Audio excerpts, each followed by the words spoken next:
Welcome to the Fox 40 Prospect Challenge Show. I'm Branden Scott. This lovely man beside me is Grant Deme. And we have a stacked show today, Grant. We got a great show. We're going to be talking about the showcase going on in Hamilton. We're going to look into what it takes to be a good offensive lineman. We're going to catch up with a former CFL player. We're going to check in on the Western Mustangs, see what they're up to, as well as we're going to look into some local talent here in London. But first, we're going to talk about this showcase coming up in Hamilton on April 28th and 29th. And there's something new about this year's tournament. That's right. We got international for the first time ever. A team from Cleveland, Ohio is going to go best on best with the Canadian teams. Yep, first game is on Friday, April 28th at 3 p.m. Minor football showdown with that new Cleveland team facing off against that Western Stars. And then on Saturday, we open things up at 9 a.m. sharp with the Halton Peels minor football team against that Cleveland team again. Now, Canada's known for their linemen. Oh, yeah. And we caught up with Joe Cercelli about what to look for in that lineman.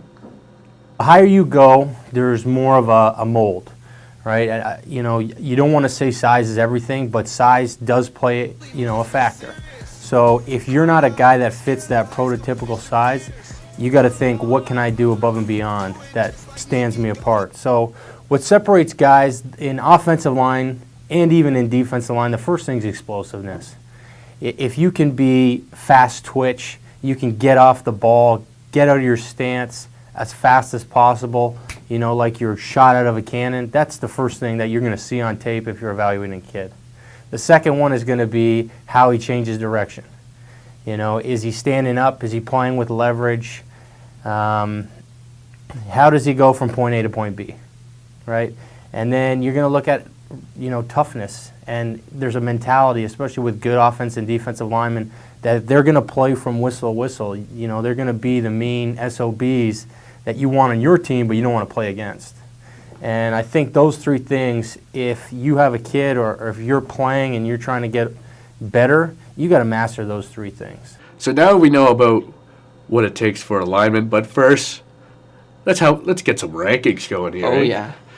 Now, we're going to, over the course of the next 4 weeks, we're going to have the top 12 ranked, and we're going to break them down and kind of describe their players.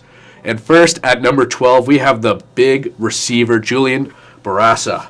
Barassa is a big 6'5", 225 pounds out of Montreal, Quebec. What makes Barassa so great is obviously his large frame, having the height to go with the weight as he towers over all defenders, making him extra lethal on that offense. But for the big man, he could move swiftly, carrying the ball down the field. Julian Barassa has played in the Under-19 International Bowl, featuring the best American and Canadian players, and also a member for Quebec in the Canada Cup.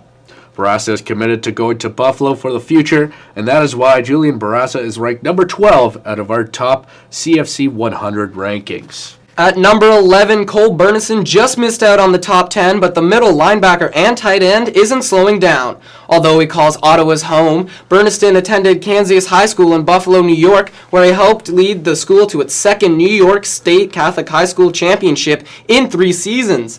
The athlete can run routes and make sacks, which makes him indispensable to the University of Buffalo, where he committed for next season. What makes the story more impressive is that Burnison only moved to tight end and middle linebacker in his senior year after being a running back for the first 3. His 6'3", 225-pound frame offers speed, and his high football IQ caught the attention of the University of Buffalo. The tenacity he shows while on the field on both sides of the ball makes Cole Burnison come in at number 11 in our CFC Top 100 rankings. Now we bust into the top 10 with a monster on the line in Patrick Davis. The 6'5", 275-pound offensive lineman out of Lennoxville, Quebec, is no slouch when he steps onto the field. Davis is a man among boys on the line with good foot speed and hand control, and his ability to explode off the line like no other. Davis has some experience having been selected to play for the Canadian Under-19 team in the 2015 International Bowl, and in the All-Star Game featuring prospects from Canada and the United States. Davis is physically ready to step right into Syracuse, but needs to familiarize himself to a new system. That is why Patrick Davis is at number 10. And coming in at number 9 is another offensive lineman, Dante Bull. The Victoria, BC native attended Belmont High School and is committed to Fresno State University in the fall. His 6'8", 290-pound frame provides the power he needs in his legs to stand up the opposing defensive lineman, to buy valuable time for his quarterback and running back to find a receiver or run it up the hole. His big upper body allows him to bully opposition, where he can do essentially whatever he wants with their player. Bull has also spent time on the other side of the ball using his quick acceleration to bring down the opposing quarterback or wrap up a running back for a loss. The Fresno State Bulldogs are sure that Bull is a key addition to their team and will be a player to watch next season. Now we'll have more of those rankings in the next episode, but first, the Western Mustangs held a recruitment showcase this upcoming week, and where we had the opportunity to be there. Yeah, we caught up with defensive lineman Austin Miller, and here's what he had to say. I chose Western because of really the family atmosphere you have between the coaches, between the players.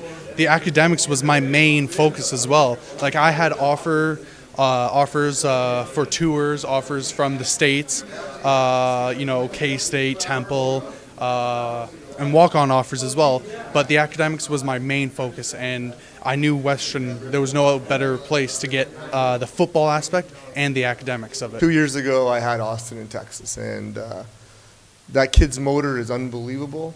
He had a lot of U.S. interest. I went out this fall to his practice at Canada Football Prep, and I hadn't really seen him since Texas.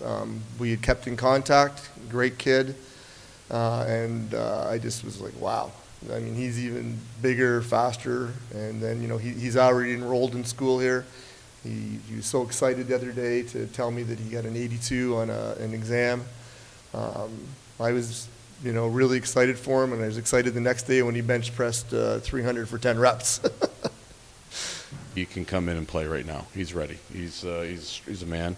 He's strong. He's weight room strong. He's got a great, attitude. The most important thing to us by a mile is character. And, we feel this year this class has great character. And, a lot of these kids coming in are 90 average kids. My biggest strength is definitely to persevere. Even though if I lose, a few reps, if I don't have a good game, I never dwell on it too long. I always shoot back. I always come back hard. I always work until I cannot work anymore, and the next day I do it again. A lot of benching, a lot of squatting. I stayed in the gym long hours, probably 3 hours was my normal workout, and then on the field, another 4 hours at Canada Prep, and it's been 7 days a week, 365 days a year training to get to this point. These boys come in, they're 17 years old, they're 18 years old. Now they got to go out on the field and compete against 22, 23, 24-year-old men. I mean, we wouldn't throw a freshman into a senior or PhD academic class, but yet we, in a physical sport like football, where there's a 6-year difference in age, they have to compete against those guys. It feels amazing to be ranked in the CFC 100, but in the end, I didn't really think about the CFC very much. All I thought about was playing the next game, getting better, lifting harder, working after practice. It was honestly a surprise to me that I ranked so high, but it felt really amazing to actually rank in it. Now to cap this show off, we're going to talk about some local talent here in London, Ontario, one of the future hotbeds in football, with Spencer Nichols. Nichols is listed at 6'4" and 260 pounds, but when you see him, you'll notice that he's a little bit lighter than that, having switched from being a lineman into a more skilled position as a tight end or back. Nichols is one of those rare breeds that has Western Mustangs coach Joe Cercelli jumping for joy on his potential. He's probably going to see himself in a tight end or fullback role just because he's so athletic. And now that he's 6'5", about 220, 230, he can move very well, and he's got that background of an offensive lineman, yet he's athletic enough to maybe make some plays out of the backfield as a receiver. So he's a very interesting prospect. I know at Western we're extremely high on him, and he's a London guy, so we'd love to sign him up and make him a part of our programs. Nichols is playing for a local high school team in the South Lions. You will probably be playing back there again next year, but more of a lineman with a size advantage. The Lions are expected to have another great year, having just come off that OFSA championship win. And that's a wrap for this week's Local Talent. We'll have more coming up on our next week. I'm Brandon Scott. And I'm Grant Deme. Thanks for tuning in to the Fox 40 Prospect Challenge.